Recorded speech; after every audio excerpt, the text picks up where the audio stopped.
Muy bien, empecemos. Bien, muchas gracias a todos por acompañarnos hoy en este hermoso día. Soy el Dr. Brian Berman y quiero darles la bienvenida a este tercer webinario con el objetivo de mantener a la comunidad de Parkinson informada y conectada. Soy el presidente de la División de Trastornos de Movimiento de la UVC y director del Centro de Parkinson y Trastornos de Movimiento, ubicado en Richmond. Y me acompañan nuestros amigos de Poder sobre el Parkinson, Gary Rogliano y Margaret Preston. Ellos ayudarán a moderar el webinario de hoy. El tema de hoy es el tratamiento de los síntomas motores del mal de Parkinson. Nos acompaña un equipo de expertos del Centro de Trastornos del Movimiento del Parkinson que brindarán una visión general de nuevos medicamentos y desarrollos en tecnologías de ultrasonido focalizado y estimulación cerebral profunda, así como algunos avances en opciones no farmacológicas y no quirúrgicas para tratar los síntomas motores del Parkinson.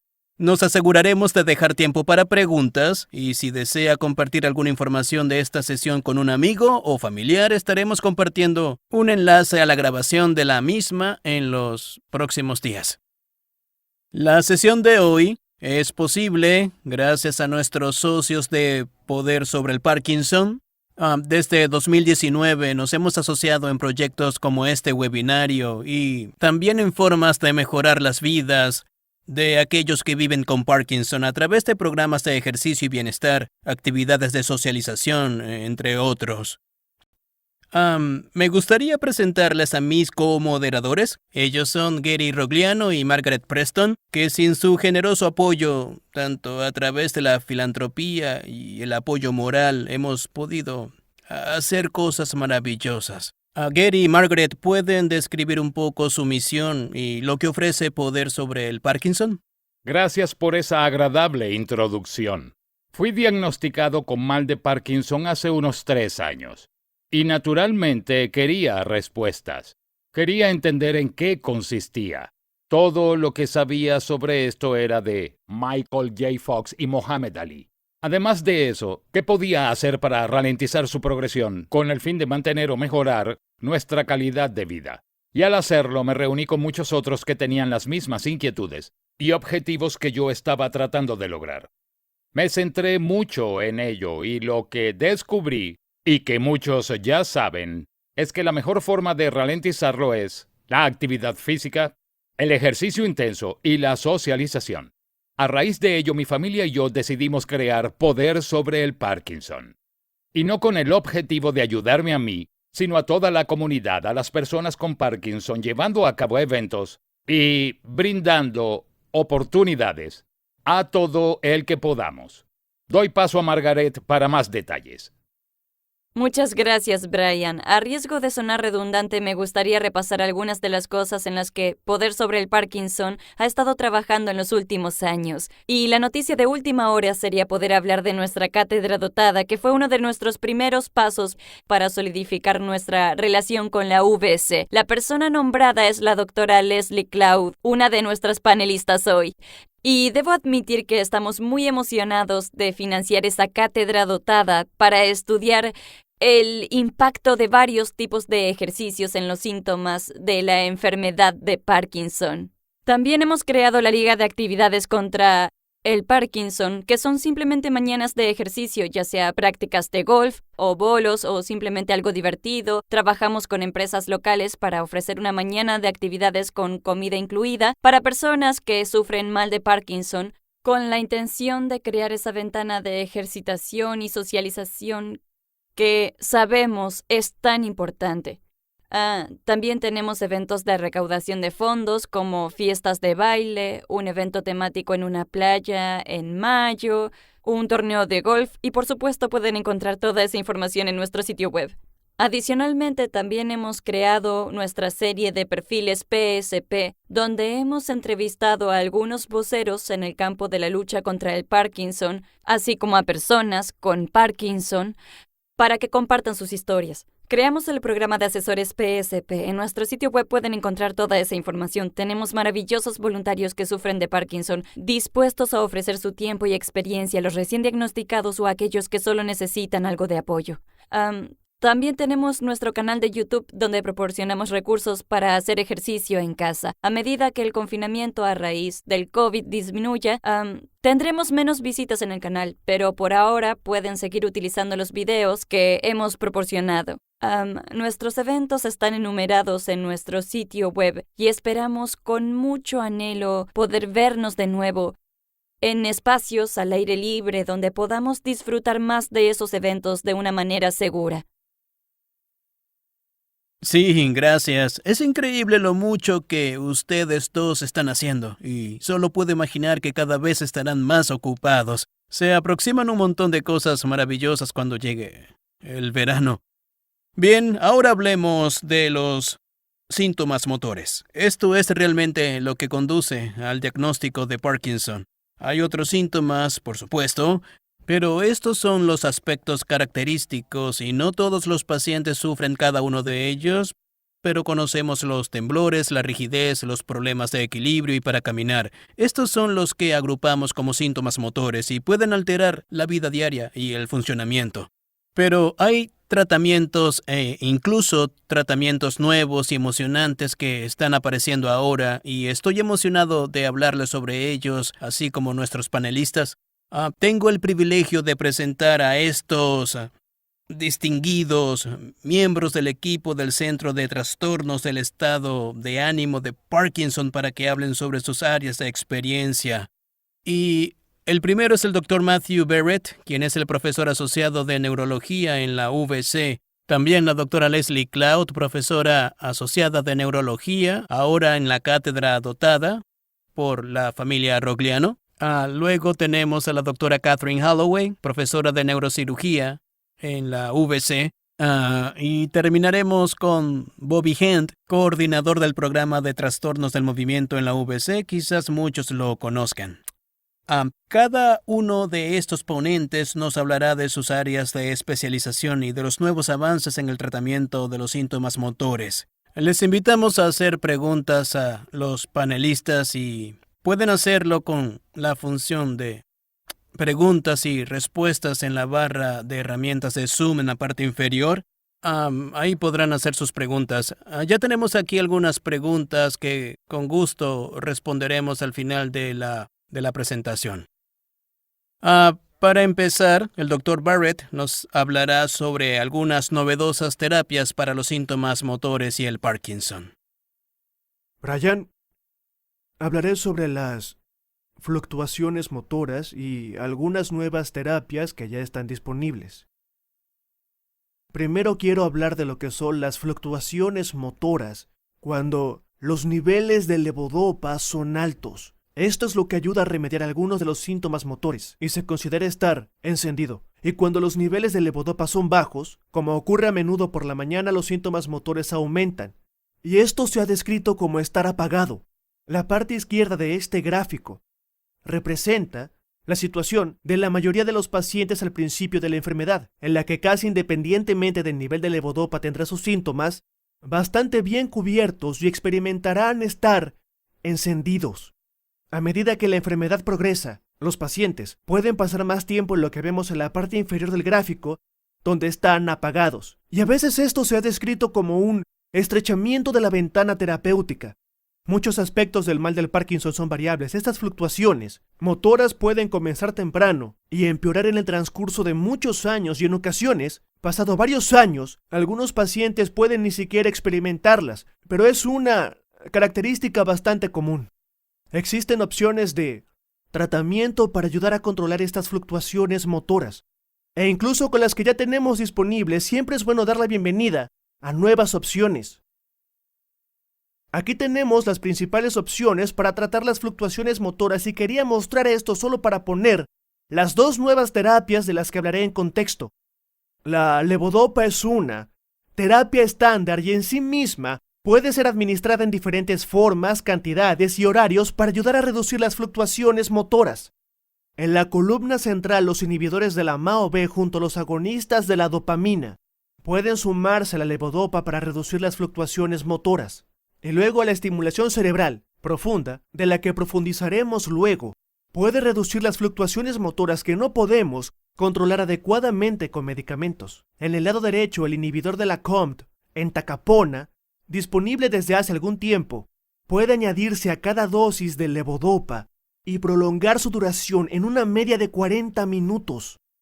Y luego, dentro de la misma categoría, tenemos un nuevo fármaco, la opicapona, de la que profundizaré un poco más, y luego está la estradefilina. Es un nuevo medicamento que también puede reducir las fluctuaciones motoras y que funciona de forma diferente a otros medicamentos disponibles. Ya con esto acaban las diapositivas. Hablaré un poco más sobre la opicapona. Fue aprobada por la FDA en abril de 2020 como terapia añadida a la levodopa para reducir los síntomas, y en los estudios redujo el tiempo apagado alrededor de 1 hora cada día. La diferencia con respecto a la entacapona es que puede administrarse al menos una vez al día, por lo que es una buena opción para alguien que al final de cada dosis el efecto se disipe rápido. En lugar de añadir entacapona en cada dosis individual, podrían tomarlo solo una vez al día. En cuanto a los efectos secundarios, la opicapona aumenta la cantidad de levodopa disponible, por lo que su perfil es muy similar al que se experimentaría con un exceso de levodopa. La estradefilina se aprobó en agosto de 2019 para reducir los episodios de apagado, y hasta su aprobación no había otros medicamentos que tuvieran un mecanismo de acción similar. Bloquea receptores que están asociados con la inhibición del movimiento, que con el Parkinson hay un número elevado de estos. En los estudios redujo el tiempo apagado en aproximadamente 1 hora cada día, con solamente una sola dosis diaria. Su perfil de efectos secundarios es similar al de la opicapona, en que no difiere mucho del que podría experimentarse con dosis más altas de levodopa. Y por último, hay algunas evidencias preliminares de que la estradefilina también puede ser útil para la cognición en el mal de Parkinson. Estamos planificando un estudio de investigación para evaluar si la estradefilina mejora la cognición en individuos con mal de Parkinson y deterioro cognitivo. La manera en que puede ayudar a la cognición es regulando las vías de la dopamina, y así mejorar la función ejecutiva que puede verse afectada por el Parkinson. También hay pruebas de que podría ayudar a mejorar la memoria. Estos son algunos de los beneficios de la estradefilina que queremos investigar. Dr. Barrett, gracias. ¿Podría ayudarnos con una pregunta de uno de nuestros participantes? ¿Cómo elegir entre los medicamentos nuevos disponibles para reducir el periodo de apagado? Este es, sin duda, uno de los retos de nuestro campo. Es bueno tener muchas opciones y que aparezcan nuevas, pero luego cómo elegir la mejor opción es ciertamente un reto. Intento desglosar esto en algunos factores que podrían ayudar a influir en la decisión para un paciente. Uno de ellos es el momento en el que se produce el apagado. También tener en cuenta la eficacia de la medicación, los efectos secundarios son importantes, y el coste. Hablaré un poco más sobre esto. Debemos evaluar si los episodios de apagado ocurren en un momento determinado del día, o si se produce con cada dosis, que en ese caso se puede considerar una opción que cubra todas las posibilidades. Si alguien sufre de un momento de apagado por la tarde, podría simplemente añadir entacapona en la dosis previa a los episodios. A veces un medicamento que tiene menos eficacia, como por ejemplo un inhibidor de la MAO-B, puede ser deseable si alguien sufre de discinesias, lo cual es muy importante tratar. Otra consideración son los efectos secundarios. Los efectos secundarios relacionados con los agonistas de la dopamina pueden hacer que sean una elección menos deseable para algunas personas, y eso es importante. Es algo para evaluar. Y por último, las nuevas opciones casi siempre van acompañadas de un mayor coste hasta que se disponga de genéricos. Así que la mejor opción tiene que ser determinada por todos estos factores, teniendo en cuenta qué medicamentos tomaba el paciente y si estos generaban resultados deseados. Bien. Muchas gracias, Matt. Ciertamente hay muchas cosas que se deben considerar y creo que es agradable saber que hay nuevos tratamientos para tratar de lidiar con los síntomas de la enfermedad y que ciertamente son muy prometedores, lo cual es genial. Demos paso ahora a la doctora Cloud, que nos va a hablar de otros medicamentos que están en fase de ensayo e investigación y que probablemente verán pronto la luz. Estamos impacientes por conocerlos. Adelante, doctora Cloud. Hola a todos. Hablaré un poco sobre un par de nuevos medicamentos de mantenimiento que se encuentran en fase de desarrollo y también sobre algunos medicamentos aprobados por la FDA que se utilizan como agentes de rescate. Para que nos hagamos una idea, los medicamentos de mantenimiento son las de acción más prolongada que recetamos en un programa fijo para control a largo plazo o la supresión de los síntomas motores. Y los medicamentos de rescate son medicamentos que actúan muy rápidamente y que no están destinados a ser utilizados en un horario fijo para la supresión regular de los síntomas motores, sino para ser utilizados según sea necesario en periodos de apagado inesperados u ocasionales que son más frecuentes a medida que avanza la enfermedad. Hay varios medicamentos de mantenimiento en fase de desarrollo. Hoy les hablaré de 2 de ellos. Y como Matt ya mencionó, la levodopa es el pilar de la terapia de mantenimiento en sus diversas formulaciones y hace muchos años la levodopa era bastante simplista en el sentido de que venía en una sola formulación, pero la levodopa moderna viene en muchas formulaciones diferentes. Tenemos levodopa de liberación inmediata, controlada, prolongada, en polvo inhalado e incluso en gel intestinal, que se infunde directamente en el intestino delgado. La levodopa moderna es mucho más sofisticada que la del pasado. Uno de los nuevos medicamentos en fase de desarrollo es una nueva formulación de levodopa de liberación prolongada que dura hasta 8 horas. Esto significa que un paciente con mal de Parkinson avanzado podría potencialmente tomarla solo 3 veces al día, lo cual es muy significativo porque para las personas que están tomando sus medicamentos más de 6, 7 veces al día, el poder de reducir la dosis a solo 3 veces es una gran reducción en la carga de pastillas. Este compuesto se llama IPX-203. Recientemente ha finalizado un gran ensayo clínico de fase 3, cuyos resultados aún están pendientes, pero la esperanza es que esto conduzca a una aprobación de la FDA muy pronto. Y esas son muy buenas noticias para los que tienen que tomar dosis muy frecuentes de levodopa.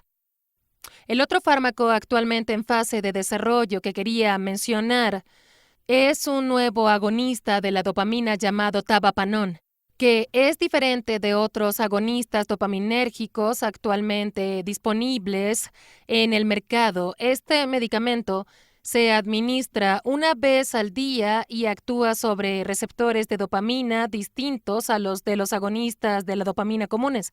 Y tiene el potencial de ser efectivo en la supresión de los síntomas motores, pero sin los efectos secundarios que afectan a los agonistas de la dopamina comunes. Y eso es a lo que aludía antes el Dr. Barrett. Los agonistas de la dopamina pueden acarrear una serie de efectos secundarios molestos.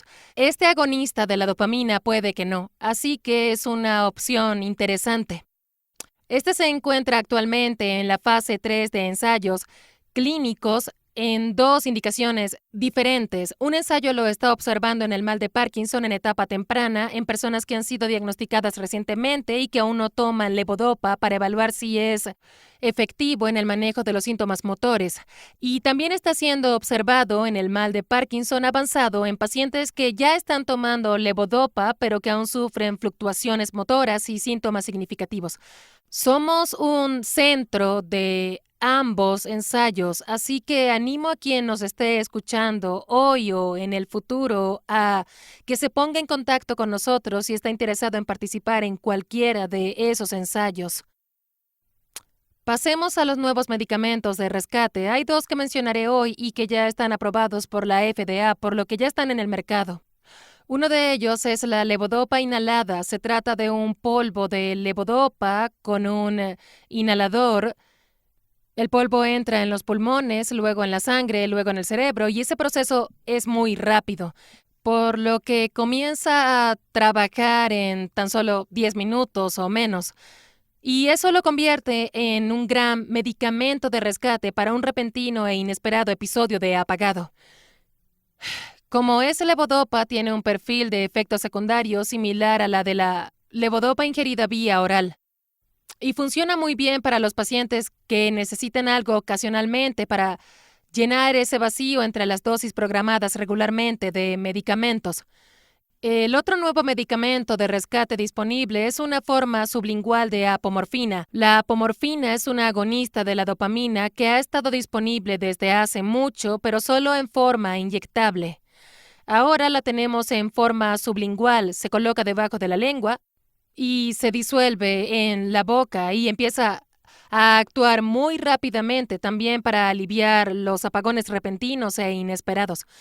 Al igual que la apomorfina inyectada puede causar algunos efectos secundarios, más comúnmente mareos y náuseas, este también tiene ese potencial, pero es ciertamente un método de administración más conveniente y popular. Ambos ya están disponibles y pueden utilizarse como tratamiento complementario para personas con fluctuaciones motoras, especialmente en caso de episodios de apagado. Gracias, doctora Cloud. Tenemos una pregunta de un miembro de la audiencia. ¿Cómo saber si una medicación de rescate es apropiada para alguien o si simplemente necesita ajustar su medicación de mantenimiento? Normalmente depende del momento en que se producen los periodos de apagado y de la frecuencia. Si los episodios de apagado ocurren con poca frecuencia, un par de veces al día o menos, o ni siquiera todos los días, entonces la medicación de rescate es una buena opción. Sin embargo, el efecto desaparece al final de cada dosis, varias veces al día, todos los días. Entonces tiene mucho más sentido ajustar la medicación de mantenimiento, por lo que depende de la frecuencia y qué tan predecibles sean los periodos de apagado. Muy bien, gracias Leslie. Es una gran noticia para los ensayos en fase 3. Si conseguimos suficientes participantes y concluimos los estudios, no tardará en salir al mercado, por lo que es la última fase antes de poder recetarlo a los pacientes. Puede que no sea tan rápido como las vacunas COVID, pero está cada vez más cerca. A continuación, la doctora Holloway nos hablará de los nuevos avances tecnológicos en la estimulación cerebral profunda, así como de otras formas de intervención quirúrgica, como los ultrasonidos focalizados. La escuchamos, doctora Holloway. Gracias, Brian. Hoy me gustaría hablar de estimuladores cerebrales profundos, más eficientes y de nuevas formas de colocarlos, y de alternativas a la SP. Muchas cosas están sucediendo alrededor de estos temas y trataré de transmitir algunos de estos emocionantes desarrollos. Una de las cosas más interesantes que han ocurrido es que ahora tenemos baterías de SP con sensores. En el quirófano escuchamos las células cerebrales. Estas hacen ruido y eso nos ayuda a identificar nuestro objetivo. Hasta hace poco, esto solo estaba disponible en el quirófano. Obteníamos la información de estas células, podíamos saber si tenían respuesta motora, pero una vez colocábamos el estimulador cerebral profundo y cerrábamos, eso era todo. Ahora los generadores que tenemos pueden grabar esa señal. Ya no la oímos, pero podemos verla. Obtenemos información del cerebro y esa información está disponible no solo cuando estamos en la clínica interrogando al generador, sino también se genera un registro durante todo el día. Ya no será necesario que el paciente lleve un diario marcando cada media hora si sufre de discinesias o no. Es el cerebro mismo quien genera el diario del paciente, registra una señal determinada. Cuando se sufre de discinesias, una señal determinada cuando se sufre temblores, etc. Y así podemos hacernos una idea de lo que sucede en el transcurso del día. Y luego, de regreso en la clínica, obtenemos una lectura de eso. Y podemos decir, esta es la señal problemática y es necesario regularla. Y de esa manera podemos cambiar los parámetros para hacerlo. Esto nos está ayudando mucho con algunos pacientes difíciles de programar y nos permite obtener información al respecto, lo cual es fascinante.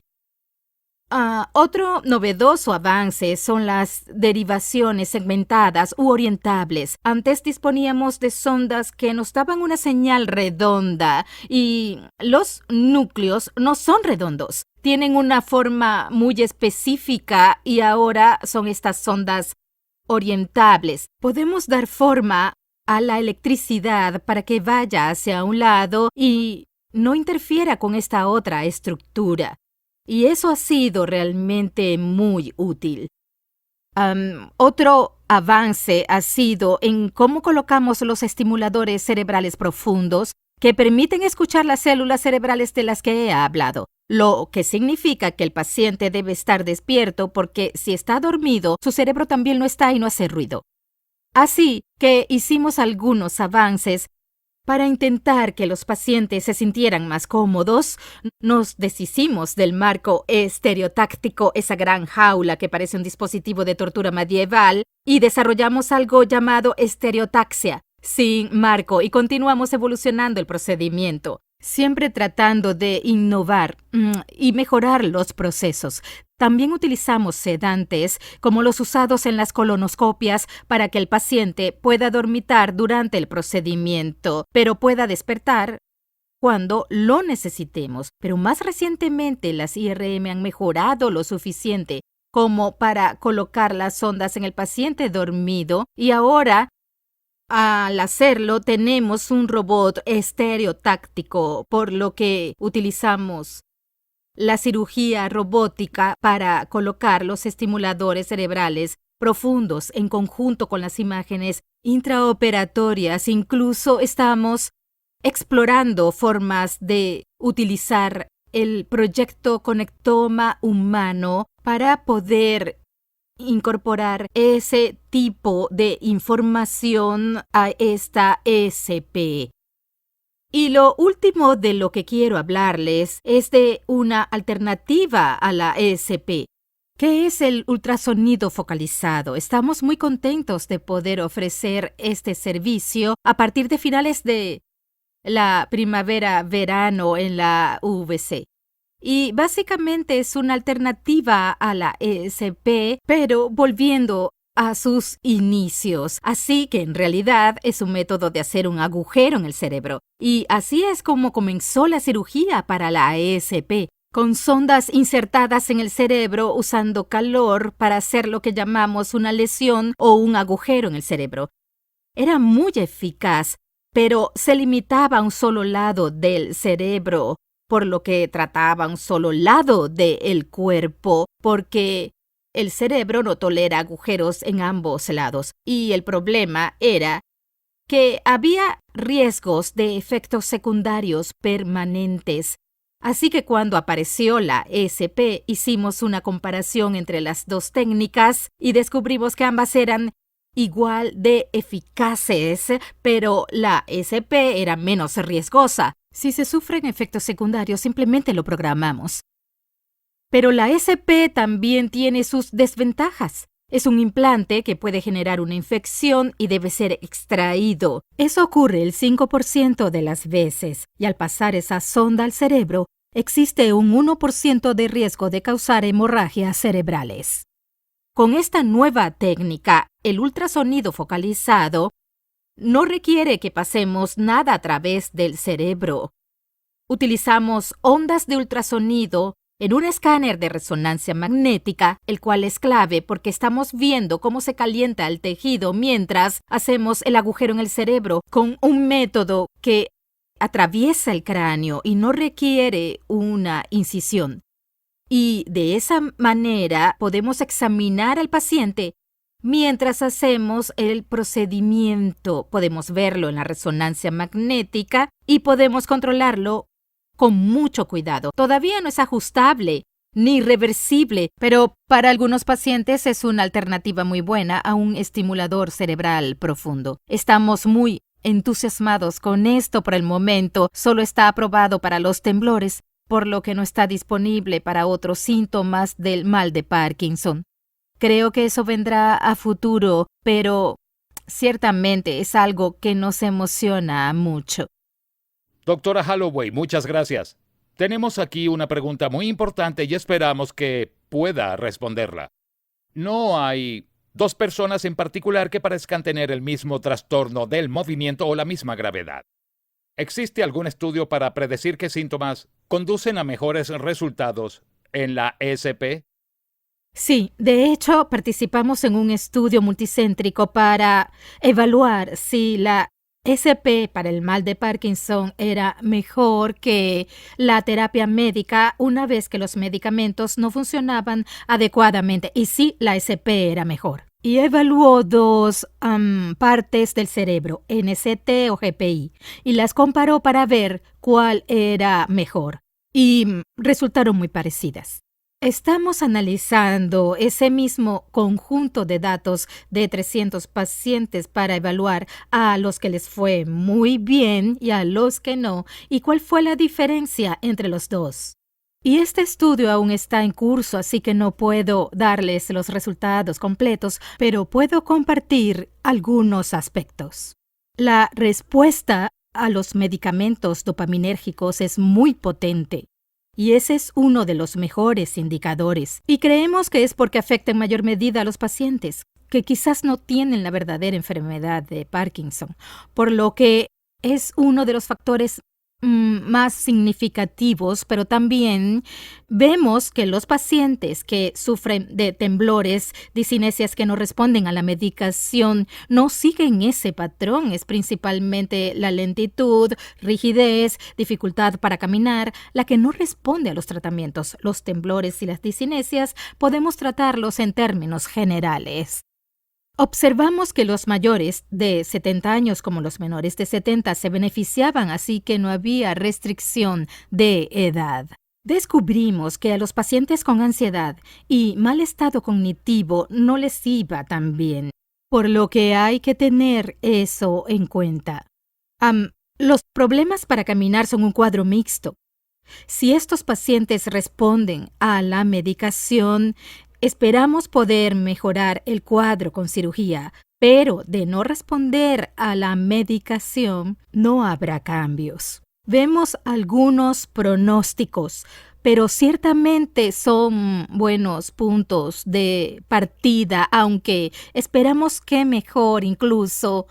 Más al utilizar el conectoma humano y la anatomía de cada paciente y colocando las ondas de SP en función de ello, y ese es nuestro próximo paso. Muy bien, gracias, Kath. El futuro es ahora. Hay tantos avances disponibles y nuevos enfoques quirúrgicos. Son muy buenas noticias.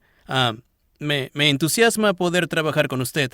Aunque existen grandes avances quirúrgicos y medicamentos, algo de lo que hay mucha evidencia y que recomendamos a todos es una opción no farmacológica ni quirúrgica. Y ahora escucharemos a Bobby Hand acerca de sus ideas sobre otro tipo de intervenciones para ayudar con los síntomas motores. Adelante, Bobby.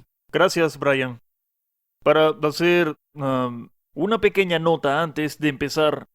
Antes de reprogramar este webinario, muchas cosas han cambiado, producto de las vacunas, y si miramos fuera ahora mismo, parece más verano que primavera, y creo que esto conducirá a algunos efectos positivos en el ejercicio general. Quería compartir algunas estrategias prácticas para, digamos, renovar su rutina de ejercicios, porque hemos estado viviendo así durante un año, pero estamos en una nueva normalidad. Y es importante reconocer que necesitamos nuevos objetivos y nuevos medios para lograrlos, dado el estado de la situación actual.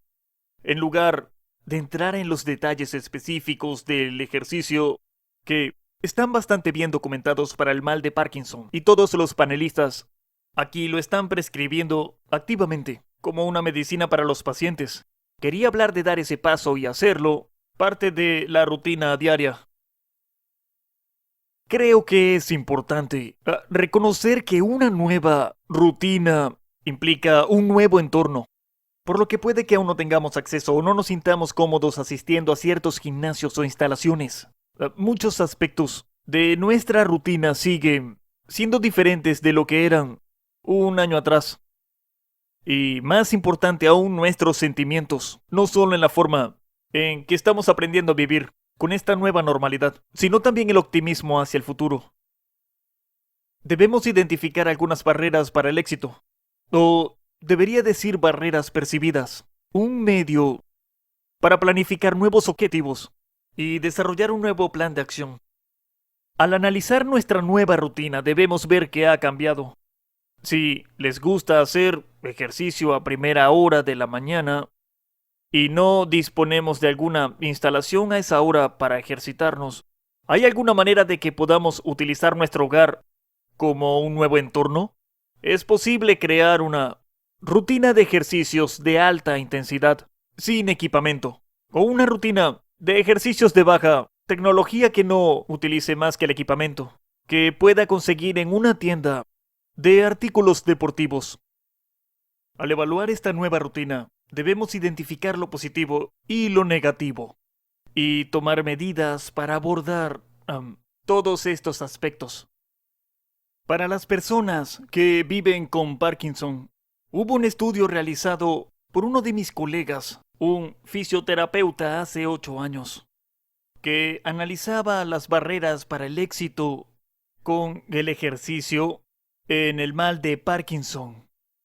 Y 3 de las barreras percibidas más comunes eran que tenían bajas expectativas de participar, por falta de tiempo o miedo a caerse. En mi caso, también experimenté algunas de estas mismas cosas, falta de tiempo y bajas expectativas. Pensaba que, sin acceso al gimnasio, ¿cómo me mantendría en forma? ¿Cómo mantendría mi resistencia y fuerza? Pero si desarrollamos, un nuevo plan de acción, podemos abordar estas bajas expectativas y la falta de tiempo e incorporarlas a una nueva rutina. El miedo a caerse es interesante, porque si antes ejercitábamos bajo la supervisión de un profesional, o simplemente en un entorno con otros compañeros que pudieran garantizar que estábamos seguros en nuestra configuración, eso puede requerir una modificación más, y ahí es donde yo recomendaría que se reúna con su equipo de terapia o se reúna con un experto en fitness para buscar alternativas que todavía desafíen tu equilibrio, minimizando el riesgo de caídas, pero que le permita realizarlas de forma segura en casa con regularidad, porque la repetición es la clave. Volviendo a esta nueva rutina, repasaré brevemente la idea de establecer objetivos clave y fundamentales. Estos objetivos deben ser específicos, mensurables, alcanzables, realistas y oportunos. Es importante identificar un objetivo específico, dada la situación actual, producto del COVID, así que, como los tiempos están cambiando y pronto podremos interactuar más regularmente con la familia, seres queridos y la comunidad en general, tal vez un objetivo específico sería el siguiente. Quiero visitar a mis nietos y jugar con ellos en el patio trasero. O quiero poder ser capaz de caminar sin dolor en las rodillas. Son objetivos concretos y podremos medir nuestros progresos con mucha facilidad. Es bueno contar con la orientación y experiencia de un profesional como un fisioterapeuta. Muchas de las pruebas que se realizan en una sesión de terapia pueden reproducirse en casa, como la prueba de los 6 minutos caminando, lo cual es una gran prueba. O medir la velocidad al levantarse completamente de una silla, darse la vuelta y regresar a la silla. Algunas pruebas de equilibrio pueden hacerse en casa y ahí es donde un profesional puede ser realmente útil. Queremos asegurarnos de que sean alcanzables y realistas. Algo que suelo explicar a menudo es que no tengo control sobre cuántos años han pasado desde que podía hacer una cosa u otra. Bueno, ayer un paciente me dijo que le gustaría jugar al tenis, pero que no lo hacía desde hace 35 años. Puede que sea un objetivo realista y alcanzable, pero deberíamos empezar por algo más pequeño y dar el primer paso de hacer algo parecido al tenis o aumentar la capacidad física hasta el punto en el que el tenis sea más factible o seguro. Es importante que estas metas tengan un límite de tiempo. Esto representa un factor importante.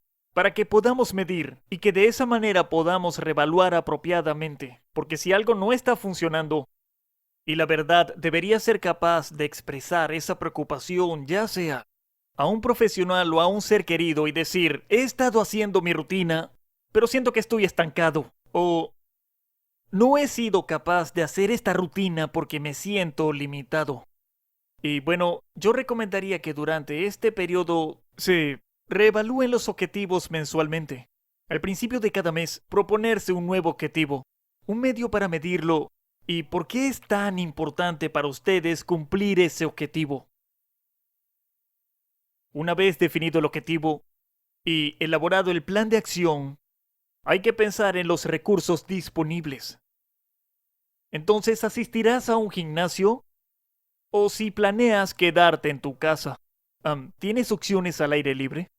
Me atrevería a decir que hace demasiado calor afuera para hacer ejercicio, pero si tenemos la oportunidad de caminar o incluso salir a hacer algunos ejercicios, peso corporal, e incluso solo podría ser agradable tomar un poco de sol y sudar, aunque sea un poco. ¿Puedes encontrar a un compañero de entrenamiento? Aunque puede que no vayan al gimnasio juntos, ¿pueden mantener una comunicación regular para compartir sus progresos? Cuando escribí esto, simplemente me dije, encuentro un compañero para entrenar, socialmente distantes por supuesto, pero eso puede cambiar a medida que más y más de nosotros nos vacunemos y hagamos ejercicio, regularmente en grupo. Si prefieres ejercitarte solo, te recomendaría un diario de entrenamiento.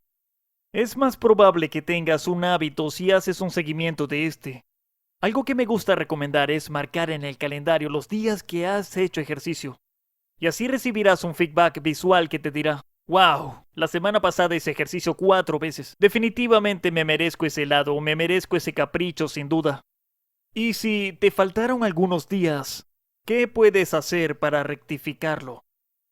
Espero que puedan poner todos estos consejos tan específicos en práctica cuando piensen en desarrollar objetivos y estrategias. En cuanto al entrenamiento en sí, les recomendaría que se reunieran con un profesional para que les prescriba un entrenamiento personalizado para cada quien. Los ejercicios de peso corporal pueden ser todo un reto. Ejercitarse al aire libre, una opción, y cada vez son más las instalaciones que cumplen con las normas sanitarias y de distanciamiento para poder hacer uso de estas instalaciones sin preocupaciones.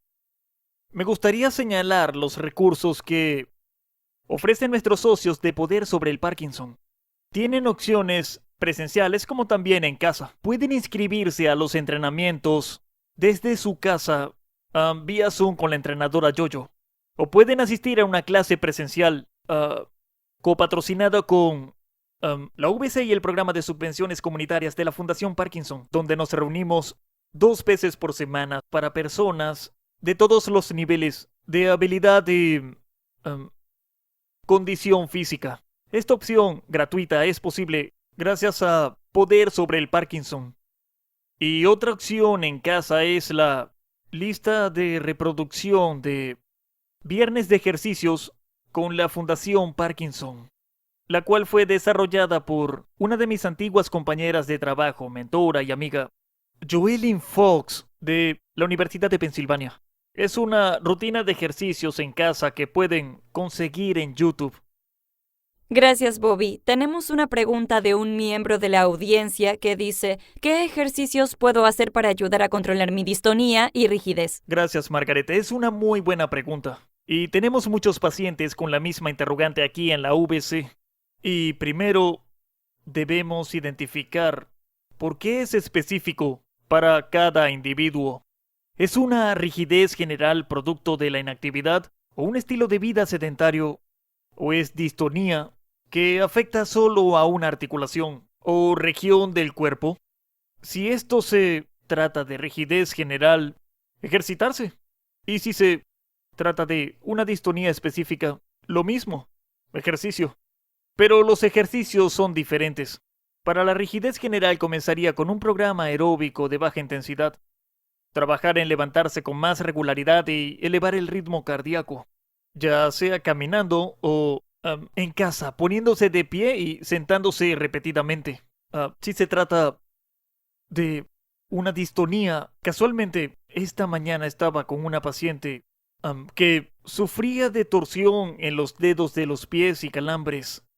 Recomendaría realizar estiramientos específicos que traten de elongar los músculos afectados y ejercicios de fortalecimiento para fatigar esos grupos musculares.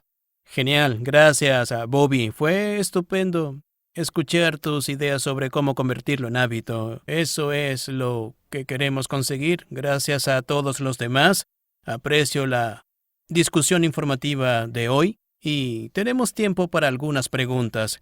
La primera pregunta que tengo aquí con la que vamos a comenzar va dirigida para la doctora Holloway y dice, ¿por cuánto tiempo funciona el SP? ¿Cuántos años? Doctora Holloway, la escuchamos. Sí, la SP funciona durante toda la vida del paciente para los síntomas que trata. Y estos síntomas se limitan a la lentitud, la rigidez, el temblor, la dificultad para caminar y las discinesias. Cada vez que se apaga la SP, el paciente sufre un empeoramiento de los síntomas de entre el 40 y el 60%. Pero lo que lo hace un poco confuso es que la enfermedad es progresiva, por lo que siempre empeora. Y si solo se está tratando un porcentaje del problema, eso significa que los síntomas residuales aumentarán con el tiempo. En un estudio hicimos seguimiento a los pacientes por 10 años y lo que notamos es que el estado de encendido producto de la medicación se va deteriorando a medida que pasa el tiempo, pero los malos momentos de apagado no rebasarán los del estado preoperatorio. En el mejor de los casos se mantiene el mismo nivel. Y hemos visto casos en que, cuando no existían advertencias de que la batería se iba a agotar, teníamos pacientes que se levantaban, caminaban 1 minuto, se agotaba la batería y no había ninguna cantidad de medicación que les permitiera siquiera moverse para alimentarse. Así que pudimos observar el potente efecto de la SP, reemplazábamos la batería y ya estaban caminando de nuevo. Sabemos que es muy eficaz, pero con el tiempo aparecen otros síntomas que no se tratan ni con medicación ni con la SP y que se vuelven más problemáticos, como por ejemplo bloqueo de la marcha y problemas cognitivos, entre otros síntomas, al igual que ocurre con la medicación. Bien, gracias. Hay un par de preguntas para ti que llegaron, Bobby. Una de ellas es sobre la lista de reproducción que mencionaste. Y la otra es sobre cómo evaluar el progreso en el Parkinson con ejercicio. Seguro. Gracias, Brian. Acabo de compartir en el chat para todos los asistentes un enlace a la lista de reproducción de Joellen Fox que mencioné. Y en cuanto a la segunda pregunta de cómo medir el progreso, para hacerlo en casa, primero identificamos recomiendo un espacio seguro para caminar y tomamos el tiempo para saber cuán lejos o cuántas veces se puede completar esa caminata. En fisioterapia programamos un cronómetro para 6 minutos, pero pueden medir su tiempo para ver si pueden completar la caminata más rápido a medida de que aumenta su resistencia. Y otra prueba fácil sería tomar una silla de altura estándar y ver cuántas veces se pueden sentar y levantar o ponerse en cuclillas en 30 segundos. Son 2 pruebas muy útiles que forman parte de un conjunto de terapias que realizamos en fisioterapia para reforzar el equilibrio y la marcha. Tenemos algo de tiempo, no veo más preguntas. ¿Hay más? Bien, haremos algunas preguntas adicionales aquí. Leeré la pregunta y si hay algún panelista que le gustaría responderla, lo escuchamos. La primera pregunta.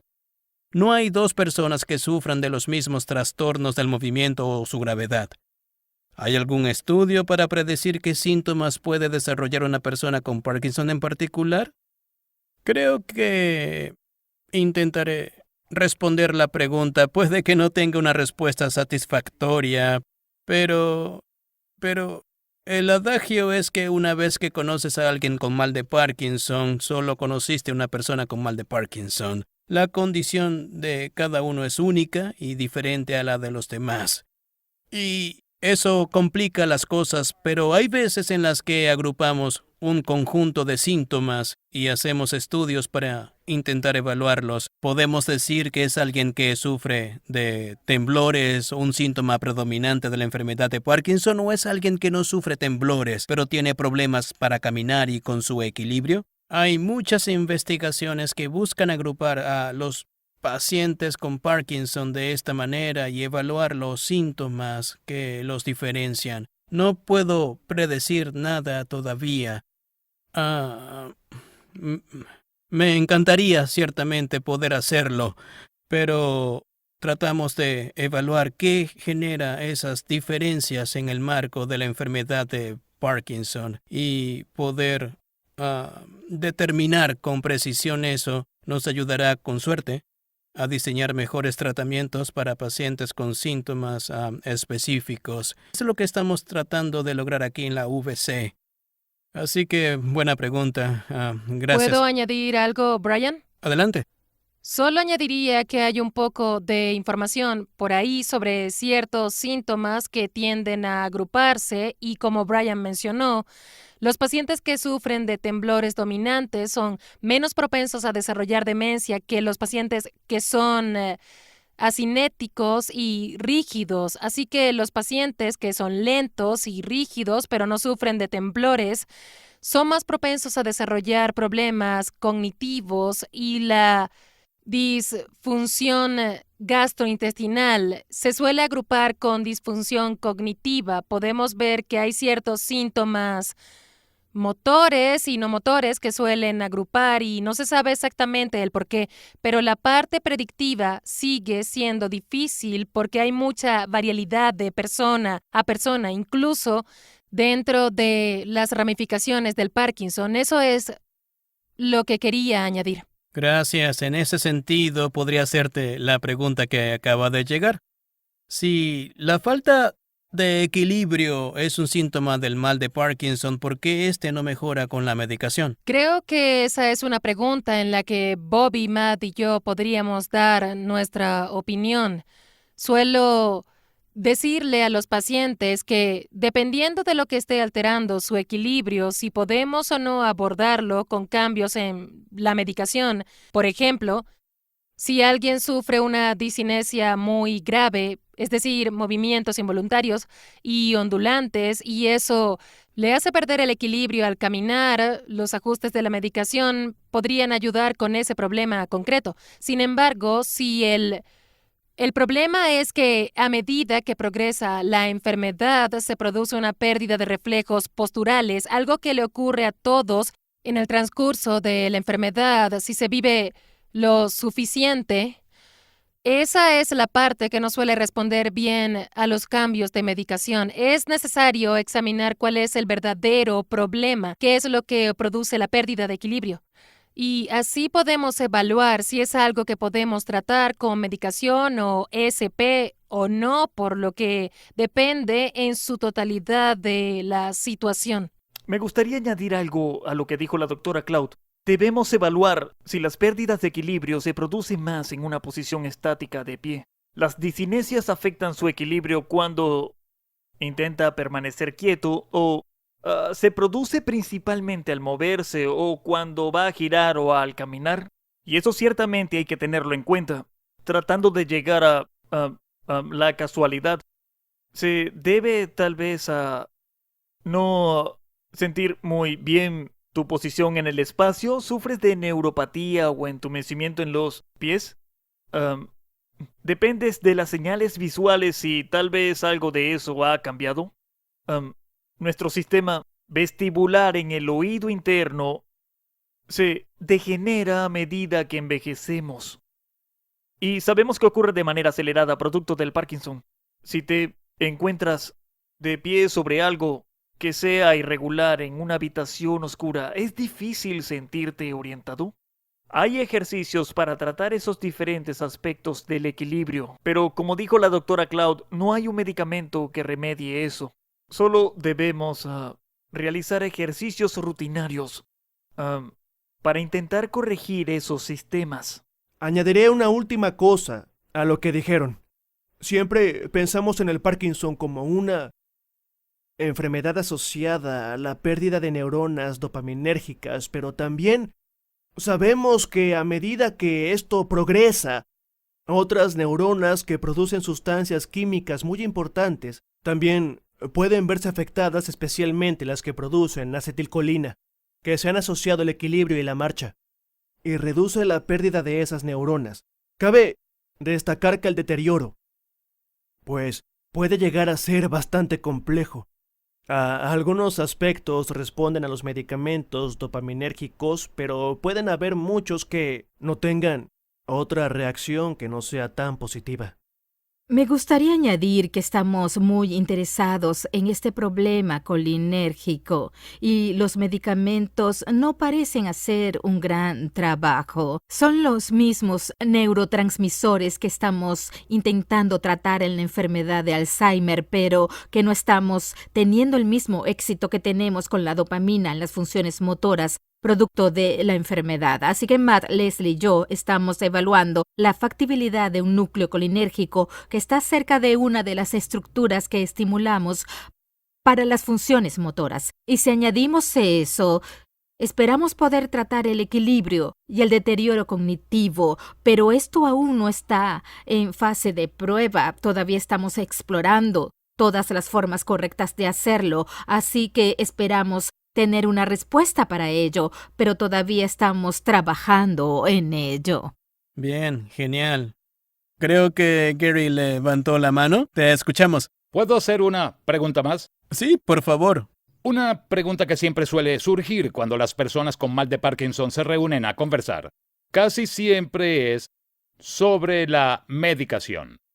¿Cómo podemos aprovechar al máximo qué medicación tomar, cuándo tomarla y cuánto tomar? Toda la información que han compartido es muy útil, pero puede ser muy confuso para el paciente. Sabemos que los médicos son los que recetan esto, pero es muy confuso en cuanto a dónde estamos, a qué tomar, cómo saber si es la dosis adecuada. De eso se trata este webinario. Gracias. Yo diría que en cada visita al especialista en trastornos del movimiento o al neurólogo debería realizar esas mismas preguntas. Eso es lo que nosotros, como médicos, intentamos respondernos a nosotros mismos cada vez que vemos un paciente. Intentamos evaluar si se está tomando la dosis adecuada o si no es así. Algunas de las cosas que verificamos son signos de sobremedicación. La discinesia extrema es a menudo un vestigio de eso. Ciertos efectos secundarios como mareos, náuseas, pueden también ser un indicativo, y las señales de falta de medicación son vestigios muy graves de parkinsonismo, muchos temblores, rigidez, lentitud. La pregunta constante en el transcurso de la enfermedad sería: ¿dónde estás con tus medicamentos? ¿Es la cantidad adecuada o necesita algún ajuste? No hay medicación general. Debemos evaluar a cada individuo con el tiempo para tratar de ajustar y optimizar la medicación para cada caso. Se nos acabó el tiempo. Esto ha sido genial. Podríamos seguir con un montón de estas buenas preguntas, pero debemos parar aquí. Ahora quiero agradecer a todos nuestros panelistas. Ha sido muy interesante escucharlos a todos hoy, a nuestros invitados que nos están viendo. Había un par de preguntas acerca de la información sobre los ensayos clínicos y los tipos de clases de bienestar, por lo que los invito a que visiten nuestra página web parkinson.bcu.edu, parkinsons.bcu.edu, y visiten también el sitio web de Poder sobre el Parkinson, poweroverpd.org, poweroverpd.org. De seguro podrán encontrar allí las respuestas a sus preguntas. Como dije al inicio, Este webinario está siendo grabado y el enlace se los compartiremos en los próximos días. Y gracias de nuevo a todos los participantes, a pesar de que es un hermoso y soleado día, todos ustedes se quedaron aquí con nosotros por lo que es el momento de salir y disfrutar del sol. Muchas gracias, cuídense todos.